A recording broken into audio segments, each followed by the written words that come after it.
Hello viewers, welcome to our regular show in CBN 24. As you know that we have a show named Live. We always talk to the people who are devoting themselves for our Bangladeshi community living in Canada. We talk our Bangladeshi community as well as we talk our our Canadian community who are actually helping and cooperating to grow up Bangladeshi culture, Bangladeshi society, Bangladeshi economics here as well. So it's a great pleasure for us today that we have a wonderful person with us. He is Mr. Arthur Potts. He is the member of Provincial Parliament. He is currently riding Beaches East York. So welcome, Arthur, to our show. Well, thank you, Osmani, and it's a pleasure to be here. I appreciate what you're doing. Thank you so much. To keep your community informed. Thank you. How are you? I'm excellent. It's having a great day. This is Constituency Day. Okay. During the week, I'm at the legislature from Monday to Thursday. But on Fridays, when the House is sitting, I get the Friday off to meet with constituents, and the weekends to meet and work with constituents. Excellent, excellent. So let's start with a very personal question here. I know your birth here, but question is how you are remaining yourself as a young and energetic still. Well, young and energetic. I'm going to hit 60 this year, so I still think I'm young. I've got many more years to go, and I'm enjoying it. The opportunity to represent people in the legislature is not just a privilege. It just instills energy because there's so much opportunity and you can do so many things. Exactly. And so I rely on my great staff, I rely on my constituents and on stakeholders to sort of infuse me with new ideas of things that should be done. And you know, you talk about you learning from our community. I know how much we learn from our Bengali community here, not just in Beaches East York, but across the province and the country. You know, the work that your community has done in recognizing first language rights, the work you've done in maintaining culture, in being part of our fabric of our country as newcomers, but bringing your own cultures and the excitement you have for your culture and sharing that with us. So we feel very honored to have you here. Thank you so much. Before having your answer about like how do you feel about our Bangladeshi community and your feelings about them, that I saw you participate in different programs, Bangladeshi programs. But before that, let us tell about your political career, because I know that you have a long political career. You started in 1994, you ran for the councillor, so it's been 23 or more than years. Well, I was only recently elected in 2014. It's the first time I've been elected. I had been involved in politics all my life. My father ran in 1963, and I was 6 years old, knocking on doors, putting flyers and helping put in signs. And then all my growing career, as a young person, I volunteered on campaigns, and then I made a living as what we call as a government relations specialist. Some call it a lobbyist, where I would work with a company that had a special need to engage with government, and I would provide that facilitation. I would make introductions, I understand how the politics work. So I worked around politics most of my career, but it was only in 2014 that I was asked to run as the candidate for Beaches.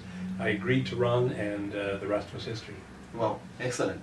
And I found that you studied in University of Toronto political philosophy. This is true. So it probably helped you to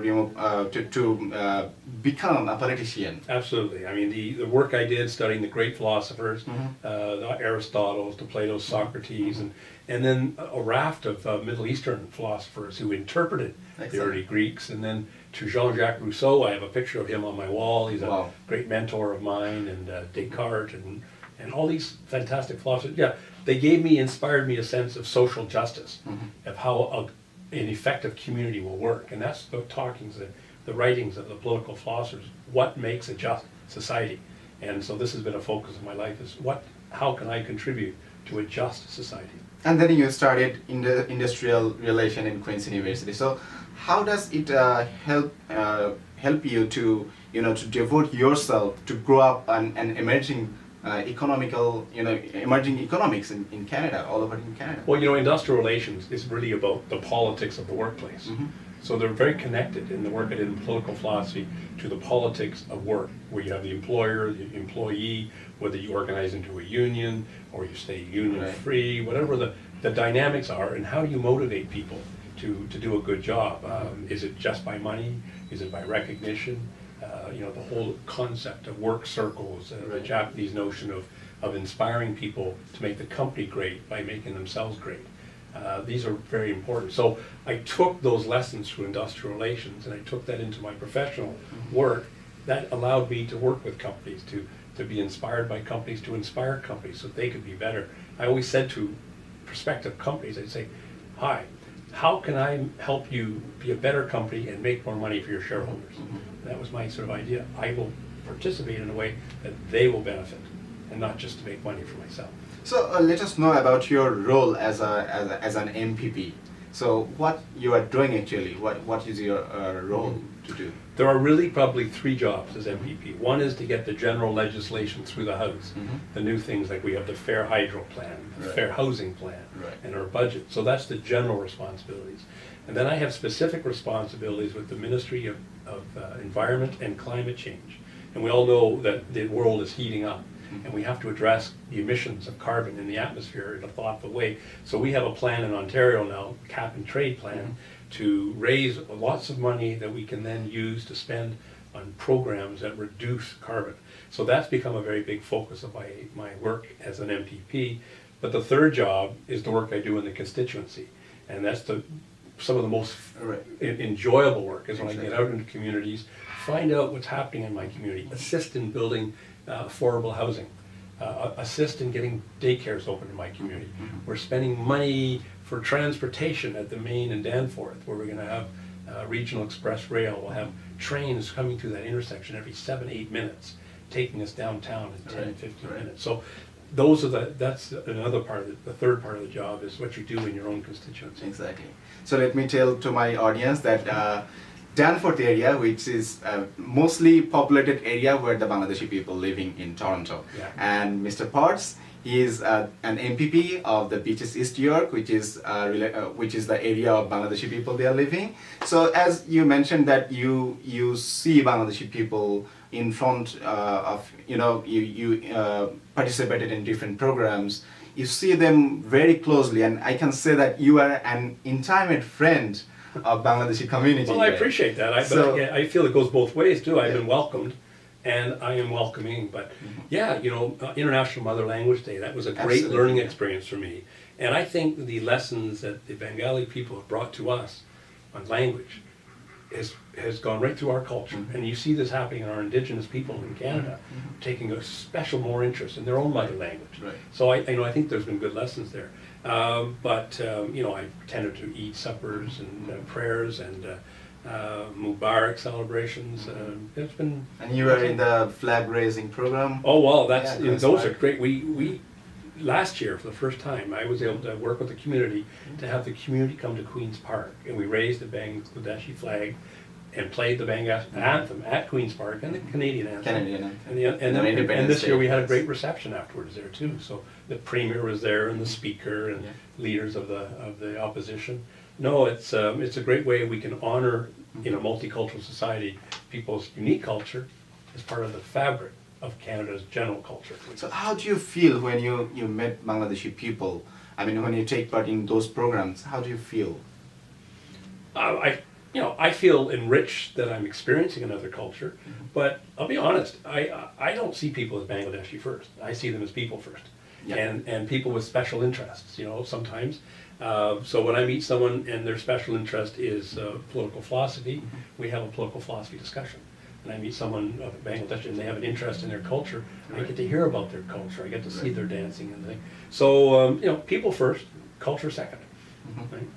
Yeah, and then you worked for parliamentary assistant in agriculture, food. I did for a while, yeah. So what was your role to do that? So the ministry are very busy. The minister is very busy. So we in government are ascribed, we call parliamentary assistant. It's like the junior minister. And when I started, I was the junior minister to agriculture.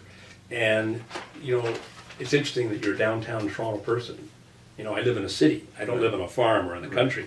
But I had a good important role because we eat the food. Exactly. So we're the customer of the farmer. And we also do most of the food processing in cities. So I got to work with processors so we could reduce barriers for producing more products. And I also was trying to do, and it didn't come together, but I'm still working on it, an opportunity that we can bring people who live in the cities out into the country to provide opportunity. In Bangladesh, there's so many agricultural workers who I know in this community would love to get their hands dirty growing food. And you don't have to live in the city. There are great opportunities, and so I want to connect the rural farmers with the urban people so that if there's a movement, we can get people out in the country and support the country. Right. And let's talk about your role for the newcomers, especially for the Bangladeshi people. What you will suggest for them to having their jobs and manage their livelihood? Because when they come here as an immigrant, as a new immigrant, they don't know enough information. Right. Then how they can operate their everything. What you will suggest for them? Well, it's really important to connect with the community because it's a safe place for us.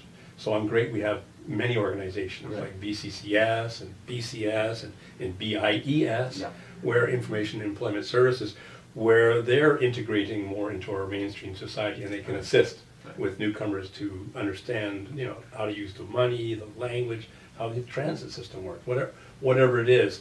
And I'm also finding opportunity, I think, to remove barriers for employment.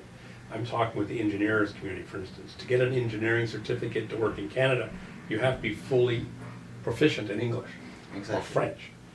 I think that's a barrier, and I think it's an unnecessary barrier. So I'm talking with the Engineering Society about removing that, because if you are of Bangladeshi origin, you speak Bangla, and then you want to go work in a firm, as long as someone in that firm can do some translation, there's no reason you can't practice your craft.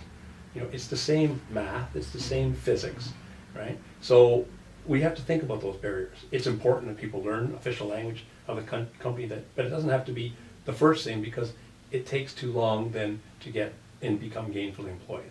And that should be an important aspect. Right. So we are almost at the end. The last but not the least one. Okay.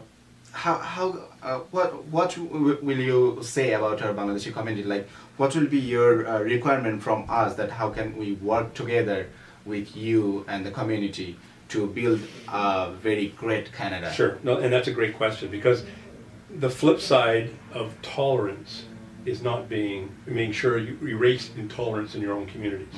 And I know movie makers in the Bangladesh community who are working with youth so that they don't get radicalized and do things which sometimes will color people's perception of entire communities. So I think it's important that in our places of worship, in our places of gathering and knowledge and schools and such, that we talk about the great country and the values of a country that is tolerant, so that we can be tolerant of all people, of all nationalities, of all races and religious backgrounds.